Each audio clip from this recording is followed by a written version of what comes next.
Mini episode 539 of the FDH Lounge is brought to you by that NBA lottery pick, your pop culture influenced look at the world of hoops. Follow them on the web at that NBALotteryPick.com. The FDH Lounge. You'll want to schedule your life around it. A long time ago, on a gloomy, wet Cleveland spring night, two men stand alone amidst the late-night drizzle. Their voices echo across the vacant station parking lot as they debate the merits of the great American radio show that have been missing for far too long. On that night, an idea was born.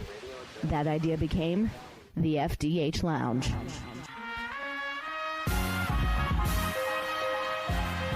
Welcome to the FDH Lounge. Hello, everybody. Welcome to the FDH Lounge coverage of the 1991 Royal Rumble. It is part 1B of the Kyle Ross history of the Royal Rumble series.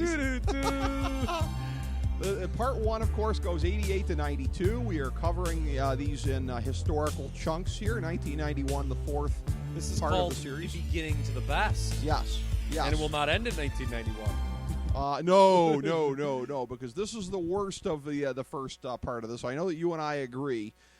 We have the best coming, of course, the year after 1992. For anybody wanting background on the Royal Rumble, how this came to be, how it was presented in the early years, I'll refer you back to Part 1A, 1988. We did a lot of coverage of it. Probably the first half of that entire webcast was talking big picture here. The rest of these were going year to year.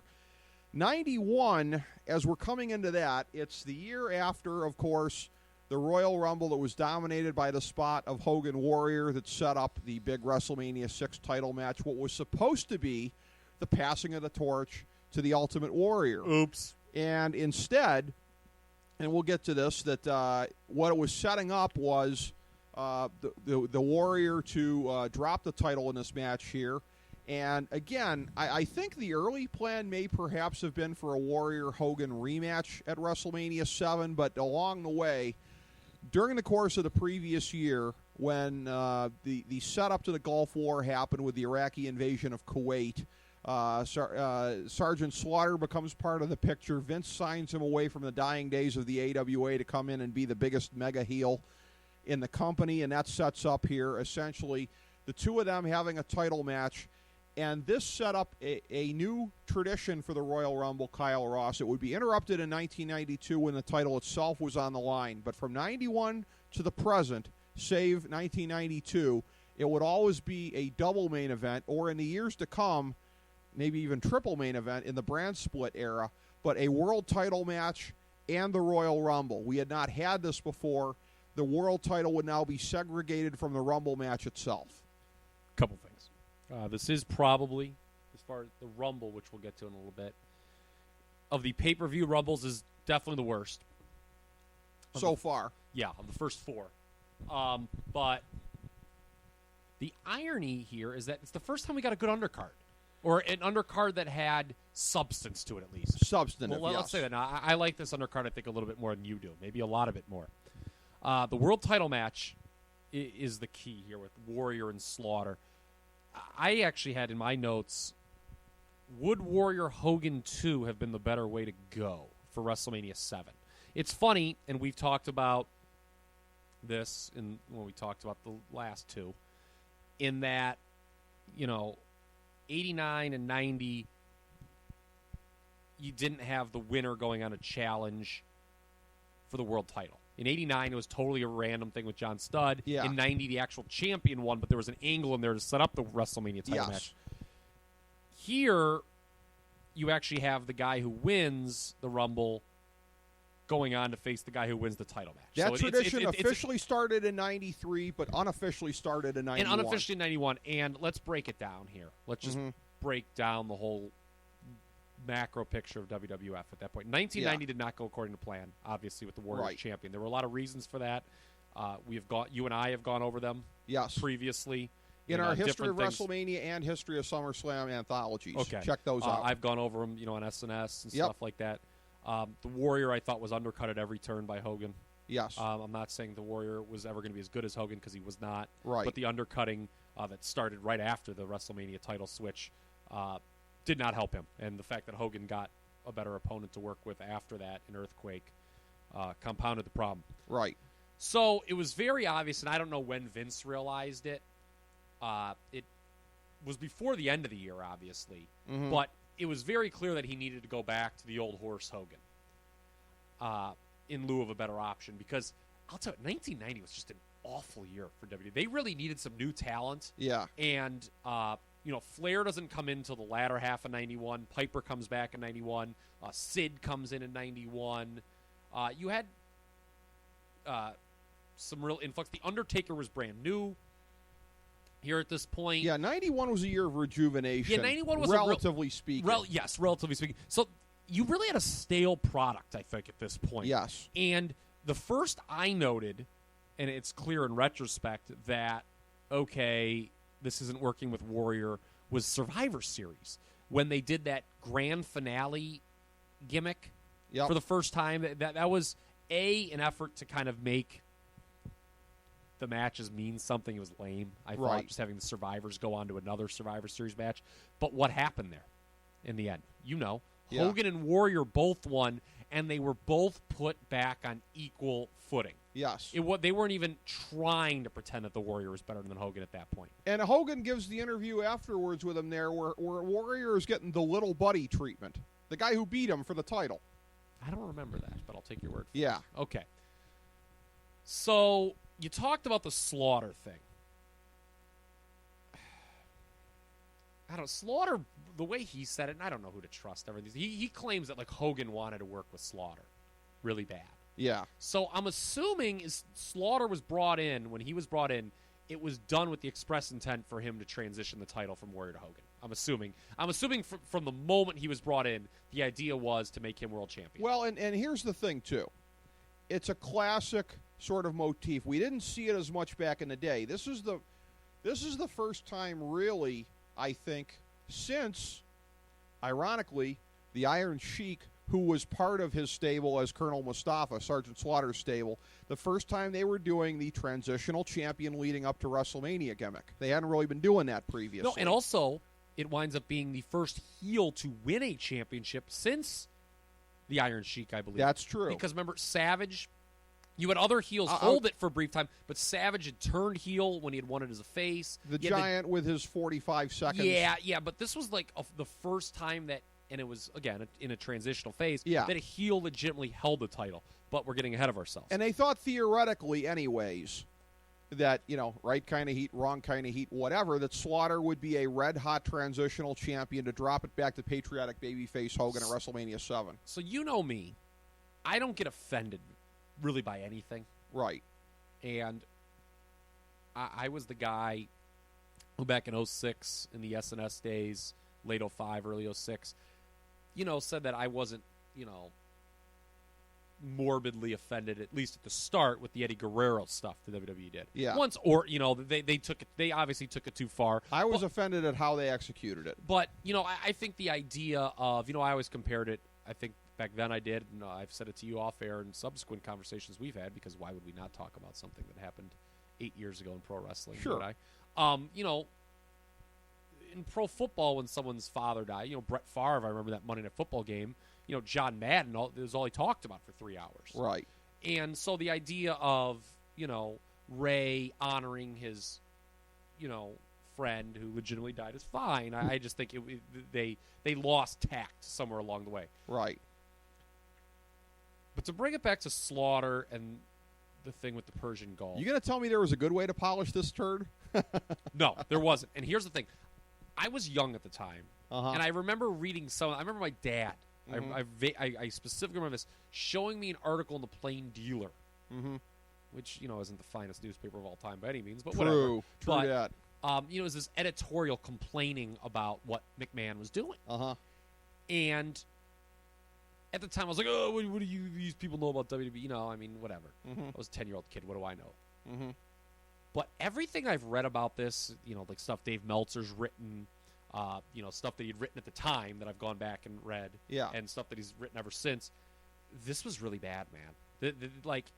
It's why WrestleMania 7, I can't remember how low I mentioned it in the anthologies, But like, if I were to go back and right now, the way I feel about WrestleMania, like as crazy as it may seem, I have downgraded WrestleMania 7 a lot through the years, even though I think the undercard is a little more entertaining than the previous two. You know what though, too, because the storyline, the main story, it's really bad. I mean, it's not just a bad wrestling storyline; it's offensive, and it should never have been done. And here is what I'm going to go with. Mm-hmm.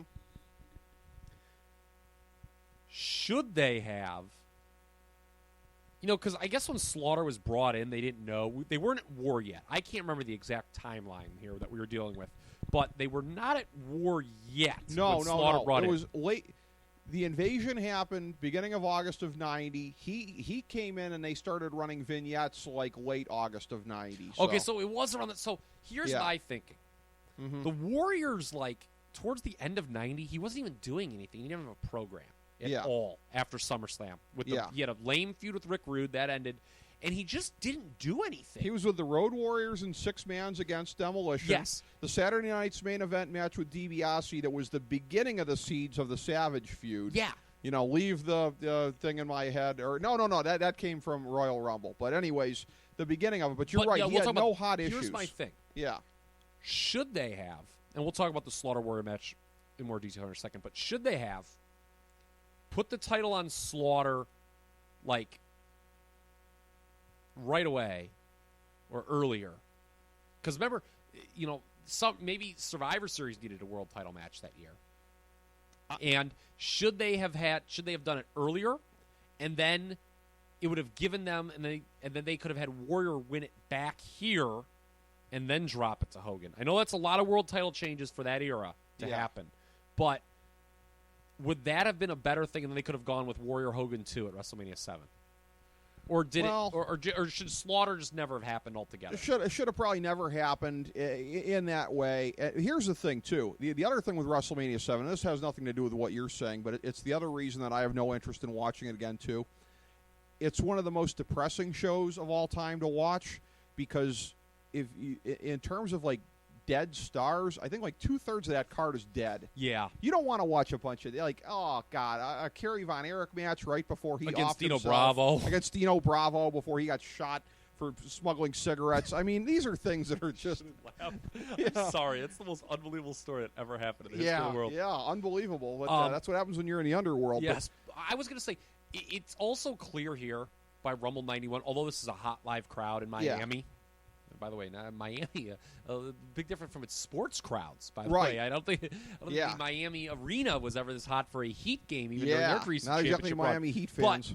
But the product had clearly cooled by this point, and that became apparent with WrestleMania 7, them having to move it from the Coliseum to the sports arena. Yeah, I've always made the joke about that we moved it for security purposes.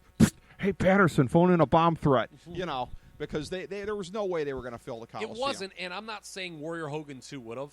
Right. It may have the product just may have just cooled by that point, but this was, we talked about, even if we didn't love everything about the Rumbles or that time period, Hogan Savage was done brilliantly leading up to WrestleMania 5. Hogan Warrior was done, I thought, pretty well going up to WrestleMania 6. Yeah.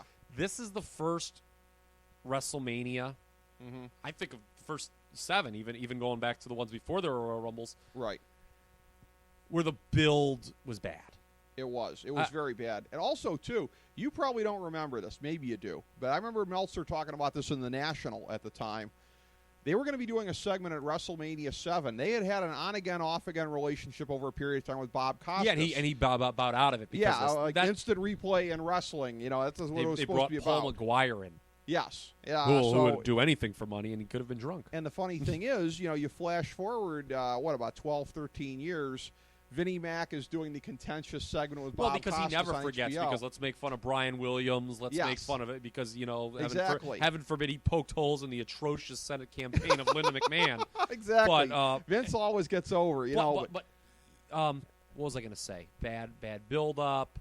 WrestleMania, bad product. I had a point. Well, you said something national. I can't remember. Well, and you said that the build for it was bad, which is interesting because you've also pointed out that again comparable to the relative things of that time, a better undercard than what we had been getting. I'm still sitting here, though, to poke some holes in the undercard because there's some things I didn't like as much as you do, I'm sure. Okay, well, so we'll get back to the title match in a second then? Okay, yeah. I thought Rockers Orient Express is an excellent opener. I gave it 4 stars, and I think it is one of the better pay-per-view WWF tag matches of that entire era. This is one of these things where, in a sense, it hurts for me to go back and watch it after hearing you talk about it, and I'll compare it to... Maybe I shouldn't have said anything. Well, maybe that's the thing. Like I specifically went back from the 90 Great American Bash and watched Southern Boys Midnight Express, and I really liked it, but it was like, okay, but did it live up to Kyle's hype job? I don't know about that. Wait, this what? one...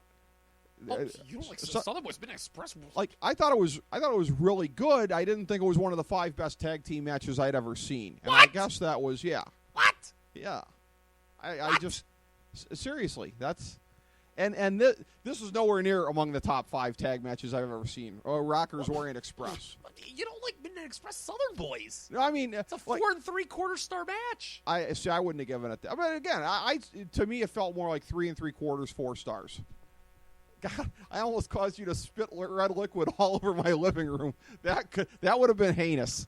3 3/4. Thank you for restraining the spit take. I'll say Midnight Express Southern Boys. I'll say 4, maybe 4 and a quarter. It's one of the 6 or 7 best WCW matches of the 90s. I feel like I'm being bullied here. 4, 4 and a quarter, but still. 4 and a quarter. But I mean, again, it just. And maybe that distorts my view of it. And when I hear you talk up something like this Rockers Orient Express match, I mean, I thought it was good, but it was, again, what took me out of it, Orient Express, basically jobbers to the stars at that time. And so I thought ultimately that it was, not as much as what you thought it was. So, again, I guess we differ on the standards of Orient Express. I mean, Rockers. I guess in the modern sense, in the modern sense, we've talked about this before, it is not going to blow you away. Right. But I just think that it's a lot better than a lot of other openers WWE gave me that day. And by the way, the Rockers were really at their peak here, which is ironic because they were sort of directionless for most of 91 before they split up. Right. Well, they should have been tag team champions at this point. The Hearts had run out of steam as a team. It was clear Brett needed to go solo.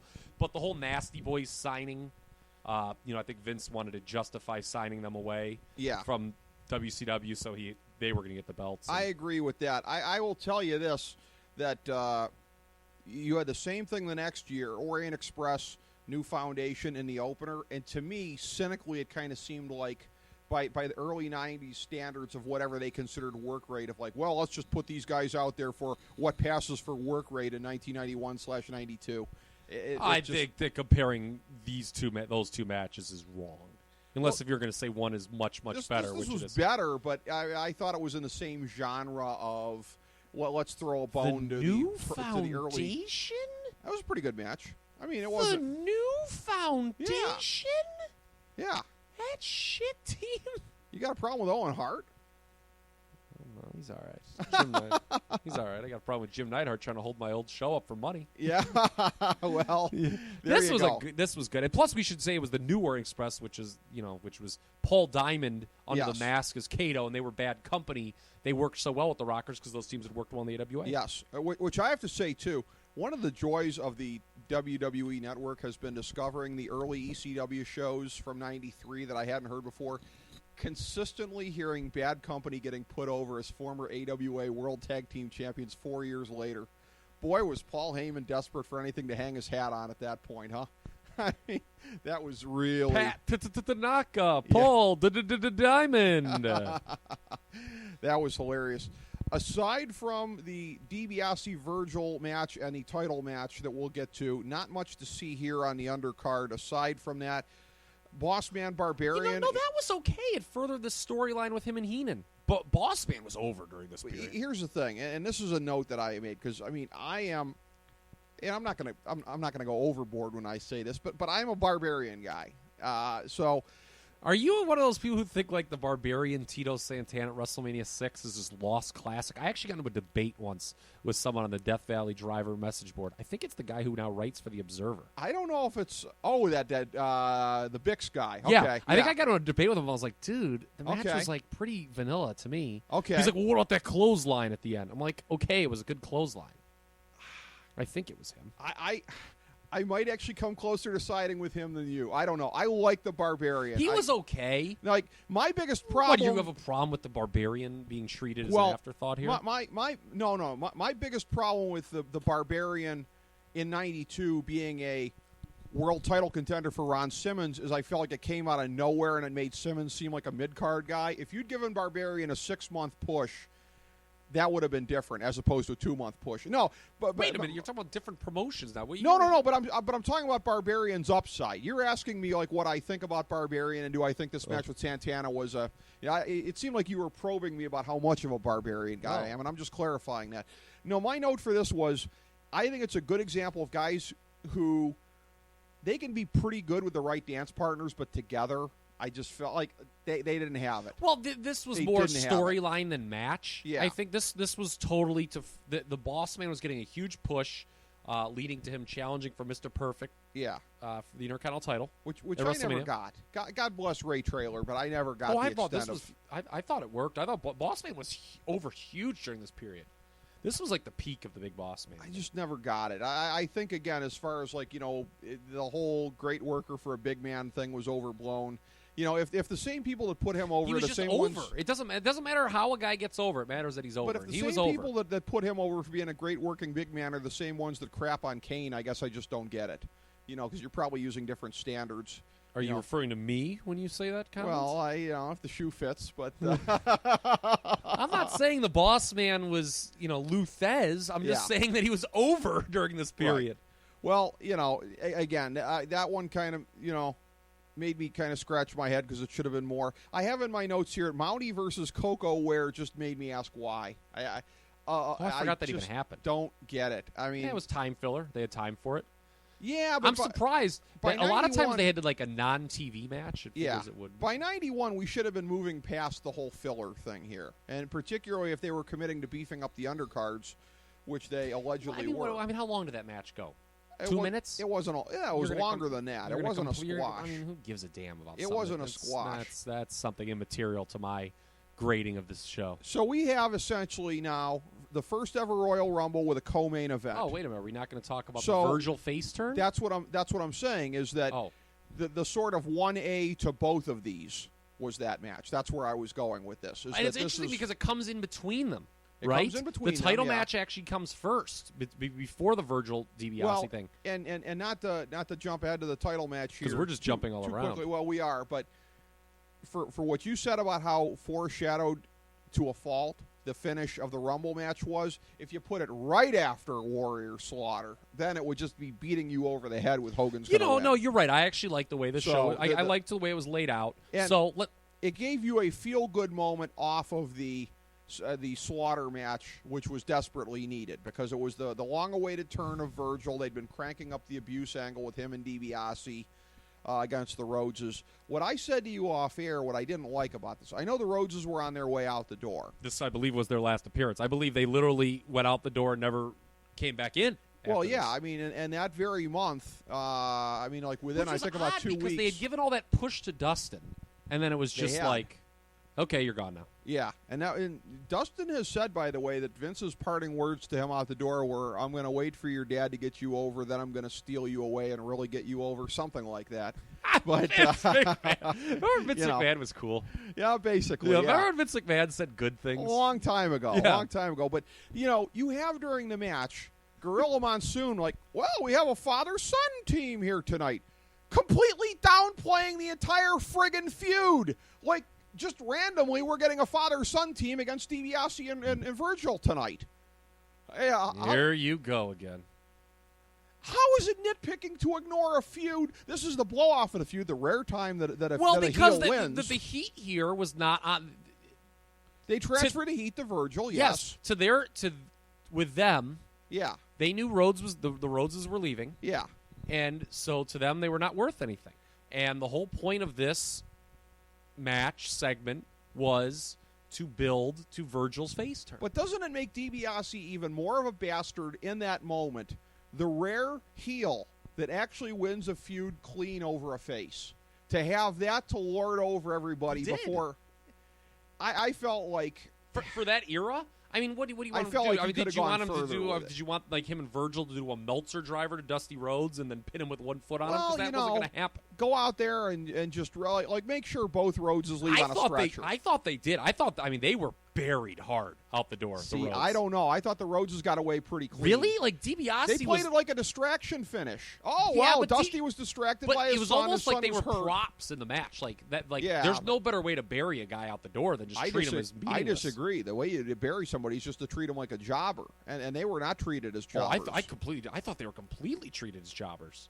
Well, I don't thought know. they were treated as just complete fill. Like it was almost to the point that it didn't matter that they were the Rhodeses. Well, and maybe we're saying kind of the same thing here in the sense of, again, well, we got a father-son tag team here tonight, folks. Imagine that. You know, that like what are you talking about? This is the culmination of a blood feud Well, that's then gone you're on putting since SummerSlam. So you want them to be put over more, is what you're saying.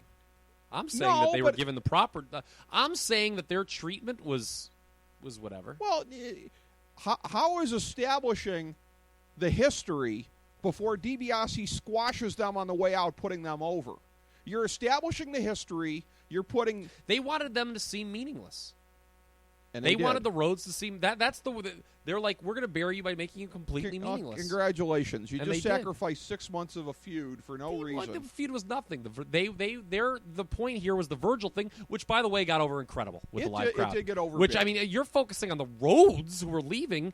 I mean, I just thought that was jarring. I think it that kinda took to me out me of the when I match. think of this, like I actually think in retrospect, oh yeah, that's right, they wrestled the Rhodeses. To me, all I remember is the Virgil is the thing with put the belt around my waist, Virgil. Yeah. Do I have to tell you about your mother? Which that makes Yeah. and then I know you're going to be critical of Piper's commentary, and Piper wasn't very good in the color man role, but I thought he was okay here. Well, trying to like. the closest Pump that up he Virgil. The closest that he came This to being worked okay incredible. on the This was night. a home run segment to me. The closest that this worked, in spite of my objections, but what Showing how foolish your objections truly are. I have in my notes here, since you mentioned Piper, Roddy Piper as babyface commentator made me long for the days of Rod Trongard and Billy Graham. Okay, that's wrong. He gave Rod Probably- Trongard is heinous, and Billy Graham didn't say what. Roddy Piper probably gave the He worst. was better than Ernie Ladd, right? No, I think that was the worst. I mean, I'll go back and listen to some other things, but I honestly think that's the worst announcing job I've ever heard. 86, 87, Ernie Ladd. Is Such bad. a- Nick Bockwinkel was real I mean, bad too. Roddy Piper, of all people, you talk about ignoring character continuity. Roddy Piper is the ultimate fan-pandering puke in '91, the ultimate do-gooder good guy. He probably wasn't paying Are you attention. friggin' kidding me? I just... He was picking up a paycheck. He was horrible, and he dragged down Monsoon because well, Girl Monsoon was never. Well, I mean, he could. I mean, Monsoon shined when he had an antagonist. We saw Monsoon exposed when it was just somebody mouthing the same empty platitudes that he did. And together they were horrible, but I blame Piper because Monsoon was a guy that could be carried. And now heel Roddy Piper, well, you know what? Heel Roddy Piper would have been all the excesses of Jesse Ventura without any of the pluses. So, but even heel Piper would have been better than this crap. okay. Oh, it was whatever. awful. Well, all right. So we've established All right. that you've Down completely to the- reached on your Rhodes thing. So the world title match. Title so match it was itself. all set up by the match had already been established was going to take place. Yeah. But they do the big segment early in the show. Yeah. Which ate up a lot of time with Sherry begging Ultimate Warrior for a title shot and him turning her down. The latest of the goofy obligatory segments on a Royal Rumble show. Well, but I think This at least played into the show itself. yes. In a This was significant meaningful, and Warrior turns her down, and it leads into Savage interfering in the match, As she is not so subtly. basically in early offering to 19 blow him. Yeah. Offering to beat Jibbers on 1991 WWF title. I like that. I stole that from Kroll's show, as I Okay. steal a lot of my best Okay, material. but so by the way, I remember like this is you talk about nuance. I always remember the good nuances. Yeah. I think not some of this stuff you're pulling out of thin air. When Savage interferes the first time in the match, like he runs out of nowhere and he's got like the light structure, Yes. that's an awesome spot. Like, because he runs so fast. It is, but here's the thing, though. Again, in terms of internal continuity, had they established the title could change hands on a countout, that would have had more drama to it.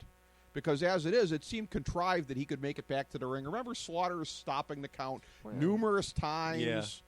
Well, because he wanted to win the title. That match, and again... This match isn't terrible, actually, despite the heinous angle surrounding it. It was hot. Well, and here's the thing, too. We talked about this in '89 with Harley Race. Harley Race in his prime could do a lot more than that shell of a guy in '89. The Slaughter who worked the Mid-Atlantic territory 7, 8, 9 years earlier could really do stuff. Slaughter, a complete shell of himself in '91.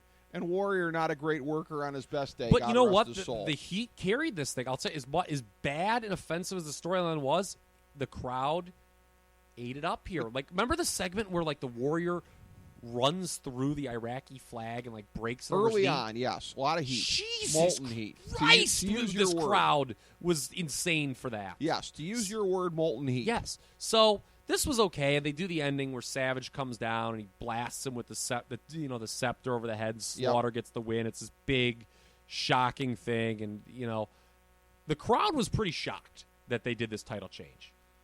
Well, I think, and it was something that I remember at the time. I couldn't, as a child, I couldn't conceive. Like, I was stunned that they put the title on Slaughter. In retrospect, now it was obvious that they were going to do it. I don't know if this was a reason for your disbelief, but this may have been. Heels also just didn't win the title back then. Well, not only that. Now, here's the thing too, that like even when they did, remember, like in the NWA, it would be a thing like Flair would win it in like shady ways. Like he got it back from Dusty because his leg was injured and he held the ropes to figure 4 or whatever. This was the first, as far as I can remember, with the major world titles at the time, just a blatant. I mean, like today, anything goes, and like you can hit somebody in the head with a bulldozer and pin them, and the referee won't have seen it. This was the beginning of the world title not being protected from the same kind of gaga that you saw in other matches. This was the beginning, really, because if you think about it was played up though, You would have never seen this 3-4 years earlier, and not just because Hogan wasn't doing jobs for anybody. It was the world title doesn't change hands on a foreign object shot, especially something like this where a guy allegedly has glass in his forehead, as the later promo attested. But it was it did put up it did establish some great heat for the Warrior Savage program, which is of course the highlight of WrestleMania. It did. But so in that regard, it was okay. I mean, they had to come up with is the most I mean, you're not going to put Sergeant Slaughter over the Ultimate Warrior clean. I mean, the kind of heel Slaughter was, you had to do some sort of thing like this. And they had to Is it the most Warrior. creative way? Yeah. Right. Is it the most creative thing they could have done? Probably not, but it I mean, again, the whole issue was Slaughter, the storyline and him winning. Right. So, I mean, if you're going to go with it, I suppose the way they did it was okay, I guess. Yeah. I think the match itself is not horrible. I thought it was. I mean, and it was Really? a series of. I thought it was just a hot crowd. It was a hot match. Hot crowd, hot whatever, but, a boring match with 2 subpar workers, and let's just wait for the interference spots. I don't know. Maybe you're going to say I'm too jaded, but, I mean, I felt like, it was a hot crowd, but I got to have more than that. And this has nothing to do with my distaste for the storyline. It's just. I mean, it's Warrior. It's not a horrible match. It's Warrior to me. and it's 91 Slaughter. To me, it's not a horrible match. You give me Warrior and 81 Slaughter, and See, I maybe don't think of 81 it like- Slaughter I guess can drag a decent match out of him. I guess when I think of it, it's like, okay, again, you talk about low expectations for things. Yeah. I have low expectations for this. I had low expectations, and they didn't exceed it. Oh, really? For me, it flew. Yeah. Over. Like, I was like, the first thing, and I was like, wow, is this match over? Well, and this is the whole thing here, too, and it's the same reason, that you have the spin doctors working before every presidential debate in terms of setting expectations. I think the expectation bar is critical. I'll go back to that with Rockers Orient Express. You talked it up like it was the second coming. It was hard for it to meet that level of expectation. This match, it should have been easy to meet that bar. To me, it still didn't. This is almost like a 3-star match to me. 3 stars! Yes. Gee, I would struggle to give it a 1.25 stars. I thought. I mean, we're approaching dud category. Wow, I'll tell you what. Wow, I'm interested to see you rate some of the current product. Yeah, well, we clearly disagreed. Well, this one didn't. Again, I don't want to be ECW arena guy, but this one didn't have any work rate. It didn't have any work rate, Kyle Ross. Well, what's work rate? You see, I don't know. Yeah, see, you're the guy who thinks work rate has a specific. Well, Sergeant Shinlock working the rest holds. Okay, I mean that's bad. But the opening part of the match was good, and then you called Savage in to carry it from the outside. So, but when you need that kind of of Gaga in your matches and everything like that, it's like we're getting to the Triple H title matches at the apex of his run early to mid last decade. Where everything's got to be held together by all this Gaga and the foreign objects and interference and all kinds of crap. I'm very interested to hear what you rate as really good. Very interested. I'm surprised. I used to be a real negative guy. Yeah. You're real jaded. Let's go on to this Rumble, shall we? Oh, this is not going to make me less jaded. Okay, well, you know what's funny is you've hyped how much you hate this thing in the previous parts that we've done. Oh, I do. I hate it. And I agree with you. It's the worst of the 4 pay-per-view ones. This is probably better than the 20-man 88 one. Yeah. But we're not that different our rating. I don't like it, but to me, I just think it's a boring Rumble. I don't like there's nothing that's outward horrible. It's just not interesting. And part of it is because they did the title change to Slaughter. And I think Hogan, compared to 90 where everyone got all this TV time, Hogan, I think, pretty much got the bulk of it. And it was so obvious Hogan was going to win. There's literally no one else you could pick to win this thing. Right. And for a variety of reasons, logically, and just I don't think anyone was over enough in the match to justify them winning. So it was to set up Hogan. It basically set up Hogan's Slaughter for WrestleMania 7 with Hogan winning. He kind of came out. He's like, I'm going to win the Rumble, and then I'm going to go on to challenge Sergeant Slaughter is what his promo worked. Right. And that's what happened.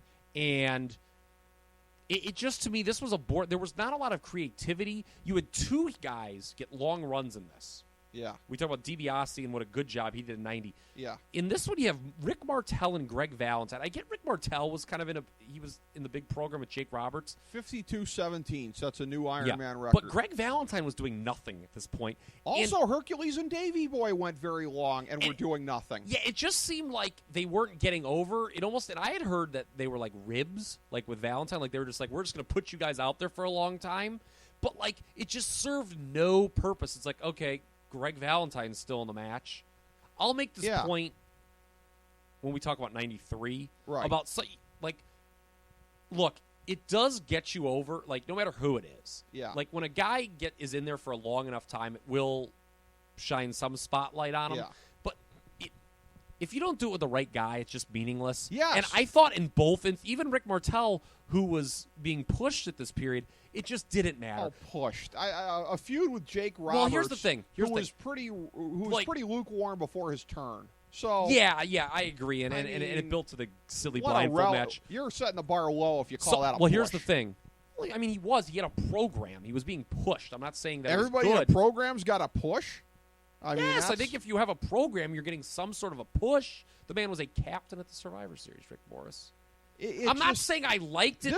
But I'm agreeing with you. It felt disconnected from the booking for the year because if you're going to have guys go long, they should be your more important players in 91. And he was gone after WrestleMania anyway. Here's the thing. Yeah.